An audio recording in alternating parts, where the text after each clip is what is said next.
Olá, boa noite.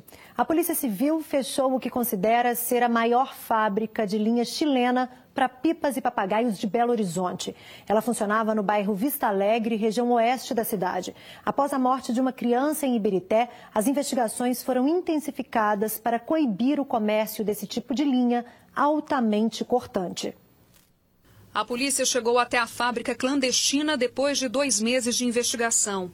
No local foram apreendidos 50 mil metros de linha chilena, maquinários e pó químico utilizados na produção do material, além de 74 frascos de cerol. Segundo o delegado, o local funcionava há 3 anos e era o principal produtor e distribuidor de linha chilena em Belo Horizonte e região metropolitana. A investigação começou após a repercussão de vários acidentes ocorridos com esse novo tipo de linha, que é a linha chilena. Foi determinado que a gente procedesse à investigação.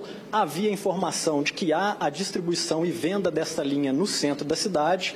Então, a nossa missão era encontrar onde era a produção dessas linhas. A dona da fábrica, Vanessa de Fátima Teodoro Neto, de 43 anos, foi presa em flagrante, mas pagou fiança e vai responder pelo crime em liberdade. Foi presa por crime contra as relações de consumo, que é expor à venda produto nocivo à saúde. Há 15 anos existe em Minas Gerais uma lei que proíbe o uso de pipas com linhas cortantes em áreas comuns ou públicas.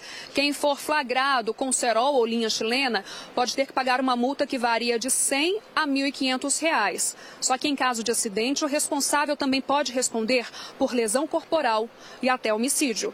De janeiro a julho deste ano, 22 pessoas deram entrada no Hospital João 23, na capital, vítimas de acidentes com cerol. A maioria das ocorrências ocorreu em junho, mesmo mês em que um garotinho de 5 anos morreu em Ibirité, depois que foi atingido por uma linha chilena enquanto andava de bicicleta. O material que feriu a criança é como este e tem poder de corte 4 vezes maior que o cerol. O delegado afirma que pais e responsáveis podem ser responsabilizados em caso de crianças serem flagradas usando linhas cortantes. Muitas crianças participam, na verdade, soltam pipa para combater uma criança cortar a pipa da outra. Cabe aos pais a fiscalização constante para acabar com essa brincadeira irresponsável. O pai poderia ser penalizado, inclusive, por danos morais, danos materiais, porque a responsabilidade pelos atos do filho é dos pais. 2 irmãos foram presos suspeitos de fraudar o exame toxicológico do curso de formação de soldados da Polícia Militar. O exame é necessário para verificar se os candidatos fizeram uso de alguma substância ilícita nos últimos 6 meses. Segundo a PM, a fraude foi descoberta por um funcionário da clínica credenciada na Rua São Paulo, no centro de Belo Horizonte. Para burlar o teste, o irmão mais novo, de 26 anos, colocou a foto dele na carteira de identidade do irmão mais velho, de 28 anos. O funcionário da clínica descobriu a fraude e chamou a polícia. Desconfiados com a demora no atendimento, os irmãos saíram da clínica, mas deixaram os documentos para trás.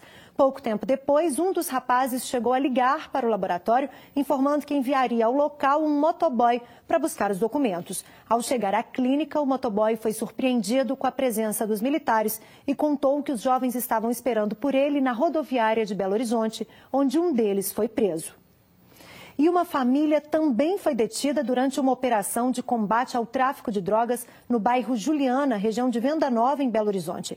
Entre os presos, um adolescente que já teria matado 3 pessoas. Foram presos Antônio Marcos Pereira, de 37 anos, a esposa dele, Marina Alves dos Santos, de 26 anos, o irmão Marcos Antônio Pereira, de 31, e o sobrinho, de 17 anos, apreendido. A polícia chegou ao local depois de receber uma informação de que a família estava envolvida com a comercialização de drogas. E durante a verificação, a gente verificou alguns fundos falsos na residência, onde foi localizada 30 porções de maconha, 22 barras de maconha, 247 buchas de maconha, 279 pinos de cocaína, uma submetralhadora, um carregador, um coldre, um vaso com 3 mudas de maconha e um celular, além do documento falso. Todos têm passagem por receptação, uso e tráfico de drogas. O adolescente tem tatuado no rosto 3 lágrimas. Segundo ele, uma para cada pessoa que já matou. Verdade. Você já matou 3 pessoas? É isso mesmo. A Polícia Militar intensificou a operação contra o tráfico de drogas e outros crimes em Matozinhos, na Grande BH. Na semana passada, uma sargento da PM sofreu uma tentativa de homicídio. O caso é um dos que motivaram o cumprimento de mandados de busca e de prisão na cidade. A Polícia Militar faz uma operação para coibir o tráfico de drogas e os homicídios aqui no conjunto. A gente se aproxima agora, os prédios estão cercados por viaturas e a informação é de que estão sendo cumpridos mandados de busca e apreensão. No dia 3 de agosto, nós tivemos 2 homicídios, um consumado e um tentado, de indivíduos que moram aqui dentro desses prédios, desses blocos.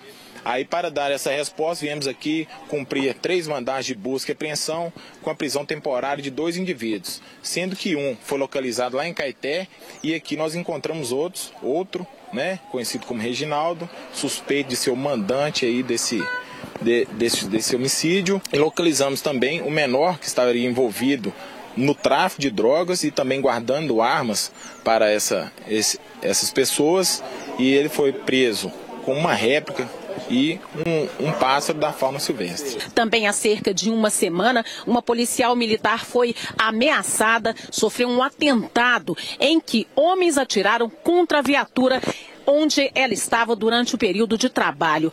Nós, policiais, a pena nossa é a pena de morte.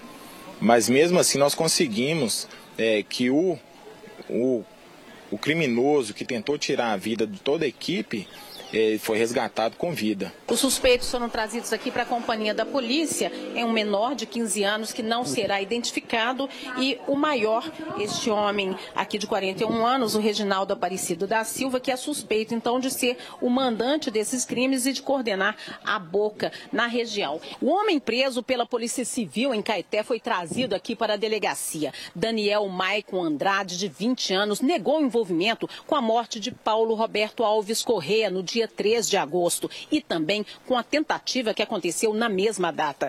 Ele afirmou que foi ameaçado pela vítima, mas negou que tenha assassinado o homem. Não, matei não, senhor. O negócio foi que nós estávamos na lagoa, aí ele estava no bambuzal lá perto. Aí nós estávamos perto lá, nós foi nadar, aí só nós escutou uns tiros lá, ficou sabendo que ele morreu depois. Uma agência bancária e uma dos Correios foram alvo de bandidos nessa madrugada em Bom Repouso, no sul do estado. A ação dos criminosos deixou a população assustada.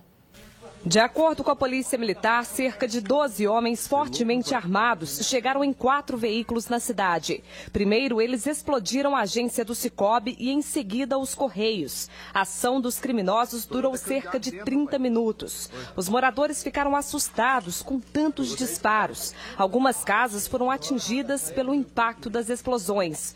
Os bandidos fugiram sentido BR-381 e abandonaram 2 veículos furtados que foram usados na ação. A quantia elevada não foi divulgada. A polícia está em rastreamento. A Prefeitura de Belo Horizonte, por meio da Secretaria Municipal de Meio Ambiente, das Fundações de Parques Municipais e Zoobotânica, assinou, junto ao Ministério Público Estadual, um termo de ajustamento de conduta para a elaboração do plano de manejo dos gatos do Parque Municipal no centro da cidade. Ficou estipulado que a Prefeitura tem 6 meses para a elaboração do projeto. A ação visa ainda uma política de conscientização da população e punição para o abandono de animais. O Jornal da Alterosa já mostrou os animais ocupando várias partes do Parque Municipal. Há receio de que os bichos ataquem visitantes e causem doenças. A SUDECAP, Superintendência de Desenvolvimento da capital, deu detalhes sobre o andamento das obras de recuperação estrutural da Galeria do Córrego Acaba Mundo, na Avenida Nossa Senhora do Carmo, em Belo Horizonte. A estrutura ficou comprometida por causa da ação do tempo e do fluxo de água e esgoto no local. Paciência! Se o motorista que passa pela Avenida Nossa Senhora do Carmo tem, precisa ter nos próximos 3 meses ainda mais. A Prefeitura deu início a mais uma fase das obras de recuperação estrutural da Galeria do Córrego Acaba Mundo. O trecho é da Avenida Nossa Senhora do Carmo, entre a Rua Uruguai até próxima à Avenida do Contorno, no bairro Sion. A obra, segundo a SUDECAP, é para garantir mais estabilidade. O fundo dessas galerias estão muito degradados, provocados, na maioria das vezes, pelos gases, pela matéria orgânica liberada pelos esgotos, que antigamente essas galerias eram usadas também para lançamento de esgoto. Hoje em dia não, são retiradas, mas a degradação já vinha ocorrendo esse tempo todo e hoje a nossa obra principal aqui, o nosso serviço principal é a recuperação do concreto de fundo, evitando que essas águas penetrem no solo, podendo causar erosões e outro tipo de degradação que não seria interessante. Para tentar desafogar o trânsito durante as obras, o tempo do sinal verde aumentou. Um agente de trânsito ficará durante todo o dia auxiliando os motoristas. Outro detalhe importante que o motorista que passa por essa região precisa ficar atento é com relação a essa faixa, que é destinada apenas aos ônibus. No período de 15 às 21 horas, ela poderá ser utilizada por todos os motoristas. Com isso, nesse período, não precisa se preocupar com esse radar. A previsão são 3 meses, então enquanto durar essa obra, nesse período, todas essas operações de trânsito vão continuar a ser executadas. Solicitar aos usuários, os motoristas de ônibus, que não fechem o cruzamento da Avenida Uruguai com Nossa Senhora do Carmo, para que o trânsito possa fluir melhor. Tá complicado, mas acho que é para melhorar assim, a situação nossa aqui, né? Um avião operado pela Polícia Militar se acidentou nessa manhã durante o pouso no aeroporto de Teófilo Otoni, no Vale do Mucuri. 2 militares do Batalhão de Operações Especiais, além de 2 pilotos, estavam na aeronave. Eles seguiam para o município de Padre Paraíso para desarmar explosivos na cidade. A suspeita é de que uma falha no trem de pouso tenha causado o acidente. O avião parou fora da pista. O socorro foi prestado por militares do Corpo de Bombeiros. Todos os ocupantes passam bem. Muitos alunos do ensino público de Esmeraldas, na região metropolitana, estão sem o transporte escolar desde a semana passada. O serviço é essencial para que as crianças frequentem as aulas, já que boa parte dos estudantes mora longe das instituições. Essas crianças que aparecem nas imagens deveriam estar em sala de aula, mas desde a semana passada o serviço público de transporte escolar está suspenso em Esmeraldas, na Grande BH. Eu tenho aqui 22 anos que eu moro aqui não tem nada, nós estamos jogados, não tem um asfalto, não tem um posto de saúde, não tem uma escola decente para os filhos da gente, porque os filhos da gente vai ser o futuro depois, não é nós não.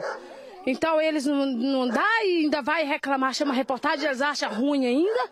4 escolas públicas atendem ao bairro Recanto Verde. Rosiane é mãe de 6 crianças e não tem condições de levar todos os filhos às escolas. Você estava dizendo que o Conselho Tutelar, o que eles fazem? Eles vêm atrás da gente quando a gente não manda as crianças.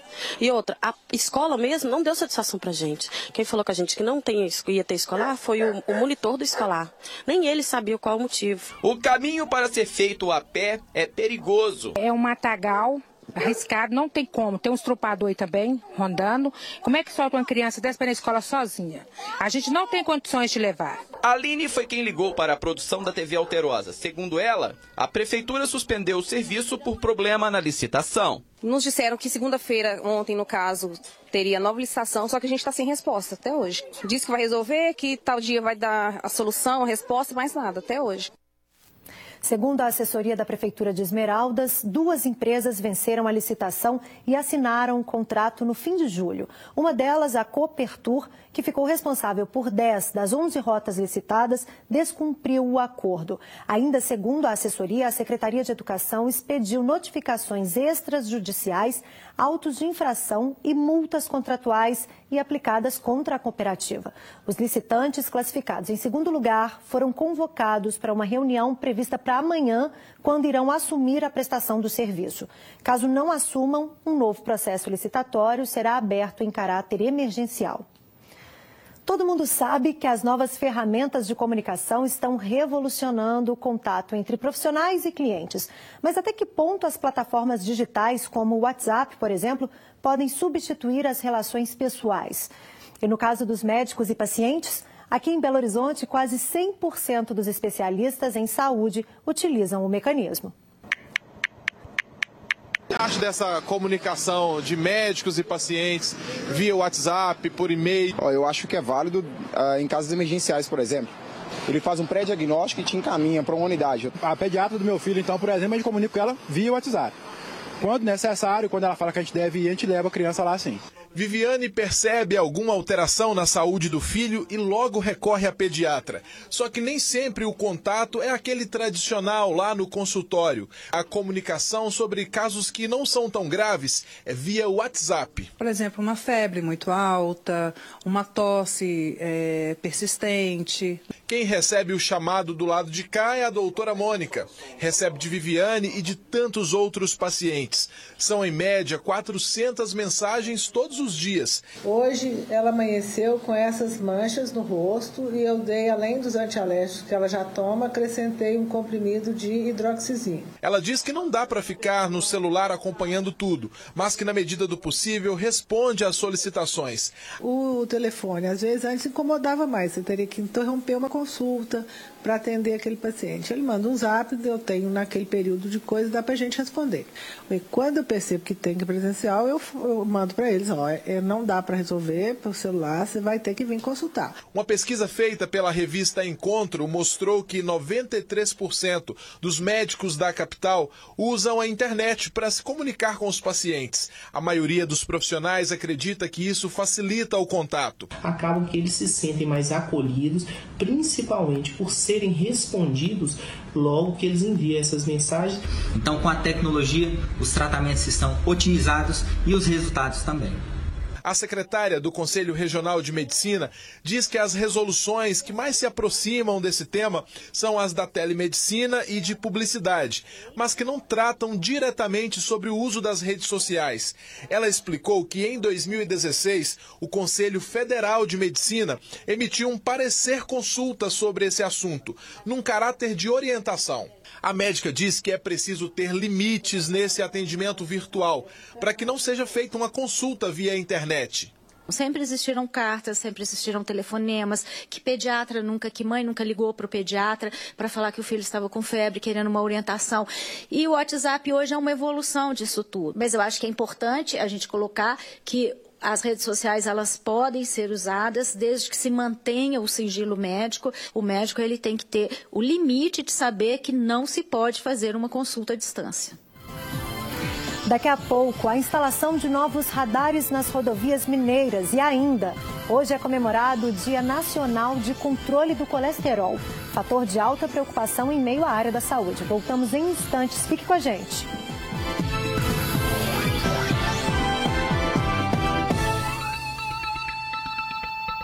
Mais 9 radares de velocidade começaram a operar nas rodovias do estado nesta terça-feira. Agora já são 367 aparelhos em funcionamento. Os equipamentos são de responsabilidade do Departamento de Edificações e Estradas de Rodagem de Minas Gerais. Eles vão multar motoristas que excederem 40 ou 60 km por hora, dependendo do trecho.